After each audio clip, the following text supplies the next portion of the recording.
Welcome, comrades, to the Art of Cinema.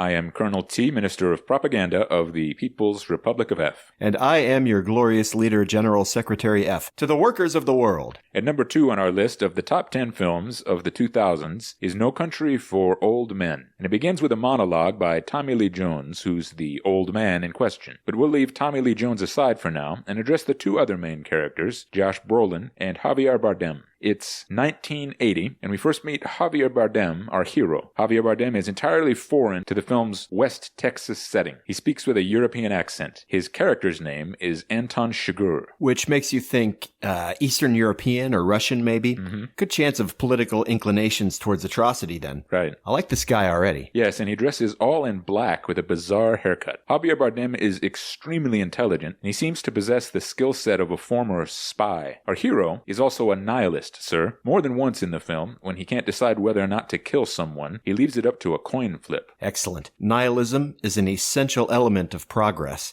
But we first meet Javier Bardem as he's being arrested by the corrupt American police in rural West Texas. At the police station, he strangles the patrolman with his handcuffs and takes his squad car. Javier Bardem pulls over a random motorist, kills him, and takes the motorist's car. We learn soon after this that Javier Bardem has been hired to recover the cash from the scene of a drug deal gone wrong that ended with everyone dead. The Americans must understand that when the revolution arrives, it's going to seem foreign. And as we in the PRF understand, Colonel, the revolution is taken by force. The regressive capitalist imperialists aren't going to understand it. They're going to try to stop the revolution, not knowing what's in their own best interests. So Javier Bardem shows us how the revolution is going to seem to the Americans before we enlighten them.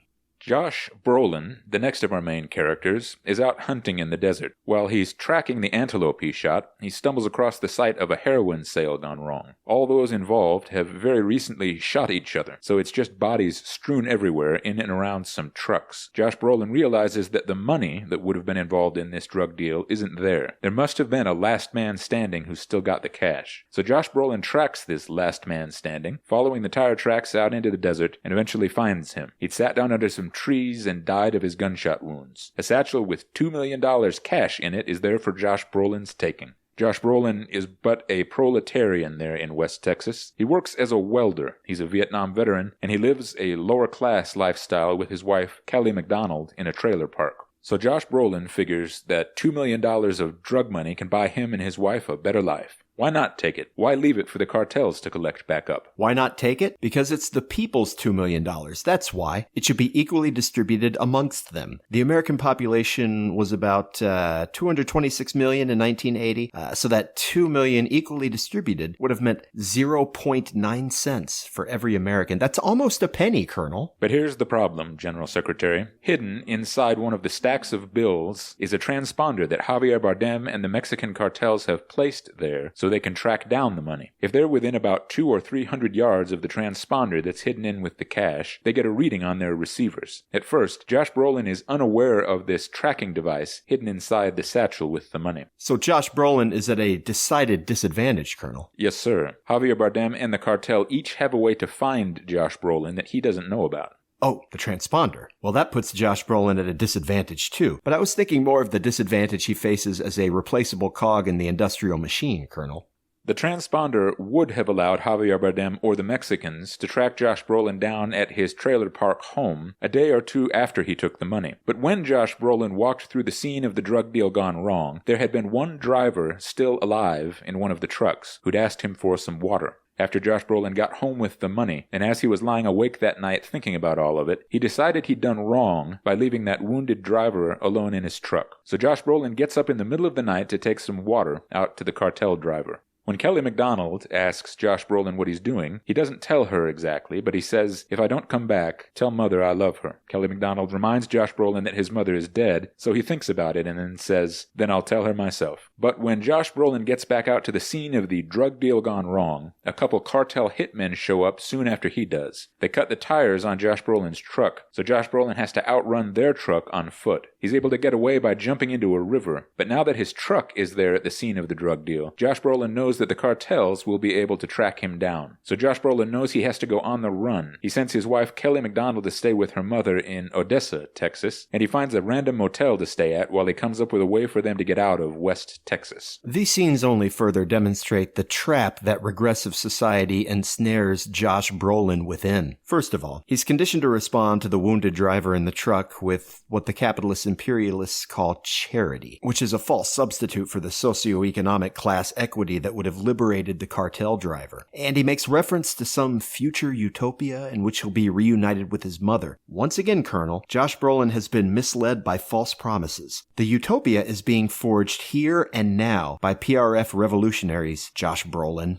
Josh Brolin still hasn't discovered the transponder hidden inside his satchel full of money. By the second night of his stay at the motel, Javier Bardem and the Mexicans from the cartel have arrived there, having picked up the signal from the transponder. Javier Bardem kills all the Mexican cartel hitmen who are there, even though both he and the Mexicans are both basically working towards the same goal, trying to recover the money and drugs from the sale gone wrong that Josh Brolin stumbled across. But Javier Bardem has gone rogue, you see. He's not so much working for the people who hired him. Javier Bardem represents a force of chaos and destruction that functions according to its own principles. That doesn't make sense to any of the other characters in the story. That's right. As we've established, the Americans will see only chaos and destruction as they first behold the revolution. It's political science of a complexity that will leave the Americans utterly baffled. Josh Brolin is able to escape the scene at the motel before Javier Bardem finds him there. He hitchhikes to a town on the Texas-Mexico border and checks into another motel. But before he's even fallen asleep that night, Javier Bardem, our incomprehensible and terrifying hero, tracks Josh Brolin down there, unbelievably. They have a gunfight that ends with both of them injured, and Josh Brolin in a hospital across the border in Mexico. Josh Brolin calls his wife Kelly McDonald and tells her that he's going to give her the satchel full of money and put her on a plane. If she's got the money and Javier Bardem doesn't know where she is, then Javier Bardem will need Josh Brolin alive. In any other movie of this kind, any other contemporary Western, Josh Brolin would be a gunslinger capable of defending himself. But Josh Brolin represents the United States, and the Javier Bardem character represents the full force of the revolution, for which traditional capitalist imperialist society has no answer. Josh Brolin checks into another motel in El Paso and waits there for Kelly McDonald to meet him so he can put her on a plane with the cash and then deal with his Javier Bardem problem. But the Mexican cartel hunts Josh Brolin down at the El Paso motel and kills him. Later, Javier Bardem sneaks into the crime scene at Josh Brolin's hotel room and finds the $2 million he's been hunting down all along. Of course, it all makes sense. In the showdown between Josh Brolin, the capitalist imperialist, and Javier Bardem, our force for revolutionary change, it's not even Javier Bardem himself who gets Josh Brolin. It doesn't have to be. We see here just how unavoidable, how inescapable, how inexorable revolutionary change will be for the Americans. It's not so much Javier Bardem, but the revolution that Javier Bardem embodies that spells the end for Josh Brolin. Javier Bardem doesn't have to do it himself.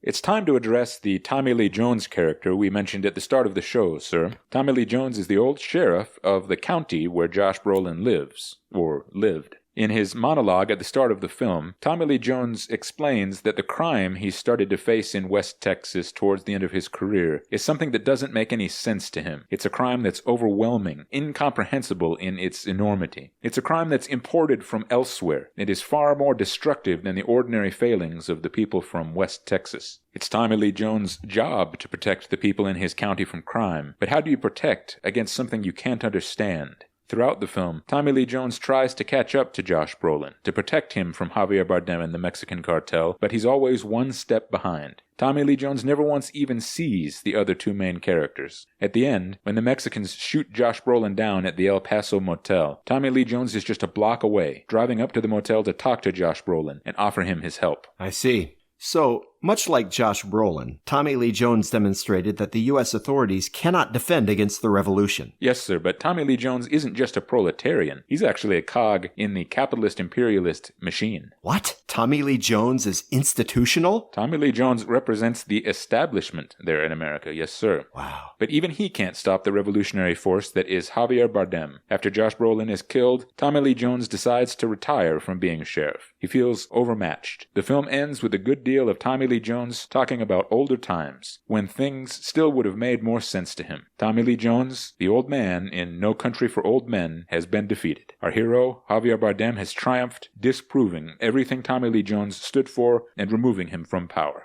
The past is the only place the capitalist can look for comfort, Colonel. And when you've got a lone revolutionary agent as effective as Javier Bardem, it allows for some fascinating possibilities. Normally, Colonel, we would have sent operatives to organize student riots against Tommy Lee Jones and his sheriff's department. But look what Javier Bardem is able to accomplish on his own. We've got to find this guy and offer him a position with our secret police or our intelligence service or something. Here at the Ministry of Propaganda of the People's Republic of F, we find No Country for Old Men to be the best of the crime dramas made by Joel and Ethan Coen. It's very similar to Fargo, but even more effective in portraying black, soulless violence as experienced by ordinary people. Absolutely, Colonel. Fargo actually ends with a note of hope as Frances McDormand and John Carroll Lynch await the birth of their first child. That's an odd misstep by the Coens in their treatment of these nihilist themes. No Country for Old Men, on the other hand, leaves us only with loss and confusion on the part of its West Texas characters. It portrays the futility of their outdated, regressive way of life. The Americans had better get used to that feeling as the tide of the revolution continues to rise. You're either with the revolution or you're against it, Americans. Study the General Secretary F manifesto until it makes sense to you then, or else the day will come when Javier Bardem shows up at your doorstep. Workers and soldiers of the People's Republic of F, No Country for Old Men is number 2 on our list of the 10 best movies of the 2000s. This has been the art of cinema with our glorious leader, General Secretary F. Let us maintain vigilance against the ever-looming threat of an American invasion. You are required to report any non-participation or dissent amongst your comrades. Don't forget to tune into the art of cinema again next time to discover which film ranks at number 1 in your next mandatory re-education session.